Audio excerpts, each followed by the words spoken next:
In 2.1, we will define terms, coefficients, and polynomials.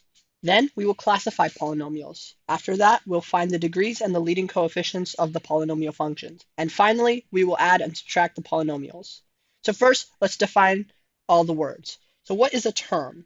A term is basically numbers or variables separated by plus or minus. So 5 plus 5x, that is two terms. Or 6 minus 6x, also two terms. So a coefficient is basically the number that comes before the variable. So right now this is a coefficient. This is a coefficient. Basically the number. This is coming before the variable, and this is basically saying how many variables there are. So there are 5 x's or negative 6 x's. And polynomials are made up of terms. So then let's classify them. A monomial is basically one term. So this right here is a monomial. Now let's make it a binomial. Now let's make it a trinomial. And after that, if there's any more terms than 3, it will become a polynomial. Okay, so that is a polynomial. Okay, so now let's find the degrees. So what is a degree? Degree is basically the level they are. So let's just give these guys some powers. Degree is your level, your status. So how high you are, the bigger your number, the higher the degree you have. So to find the degree, you want to find the one that has the biggest power. So right now, we can see that 3 is the biggest power. So there's 3, there's 2, there's 1. And there's 3, there's 2, there's 1. So that means that there's going to be, the degree is going to be 3. So the degree is 3. And the leading coefficient is the number that comes before the variable. So basically, this is x to the third, and the leading coefficient that comes before it is 5. So the leading coefficient is 5. Let's try another example. Let's do 5x to the fourth minus 10x squared plus 50x. Okay, so the degree right here is 4 because 4 is the highest power. So the degree is 4. And the leading coefficient is 5 because that comes before the x to the fourth, which is the degree. So the leading coefficient is 5. Let's try one final example. So let's do negative 2x plus 3x cubed. Okay, so what's the degree?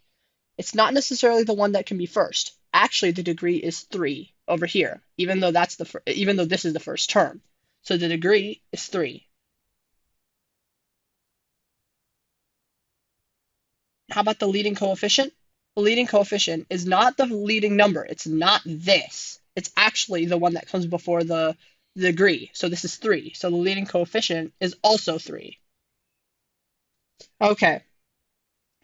Now it's time to add and subtract polynomials.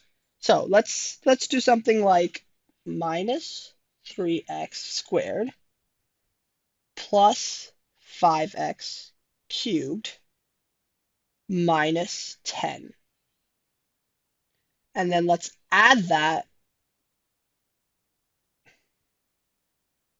Let's add that to 6x to the fourth plus 2x cubed minus 5x squared plus x. Now basically, you just want to like combine like terms. So let's start with the highest number. So 6x to the fourth. Can we combine that with anything? No. So the answer for this one is 6x to the fourth. Okay? Can we combine any of to the thirds? So this is 2x to the third. This is 5x to the third. So now we can add them together and we will get 7x to the third. Okay, let's continue on. Okay, so now what can we do with the squares? This is negative 5x squared, and this is negative 3x squared. If we add them together, because we're trying to add them, we want to have negative 8x squared. And finally, let's look at the x and the negative 10.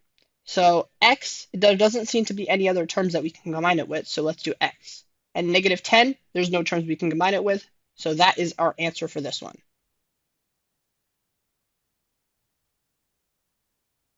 Okay, let's do one more for subtraction.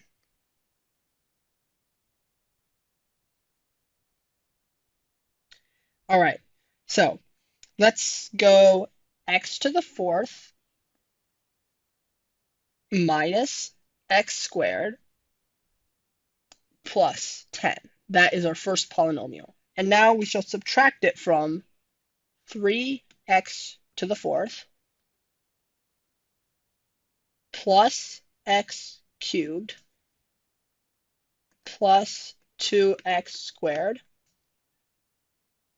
minus x. Okay? So let's see. So we have the x to the fourths. So this is x to the fourth. And this is 3x to the fourth. And now we're subtracting them. So this would be negative 2x to the fourth. Now we have x to the 3. And since x to the 3 is on this side of the subtraction symbol, we would subtract x to the third.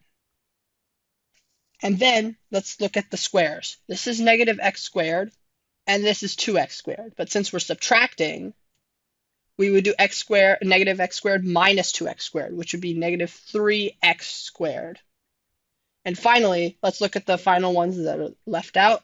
Negative x, but since it's negative and to negative, you're actually going to add because they cancel out. So you're going to do plus x. And since the 10 is positive and it's on this side, you'll keep the plus 10. That is the answer of our subtraction equation.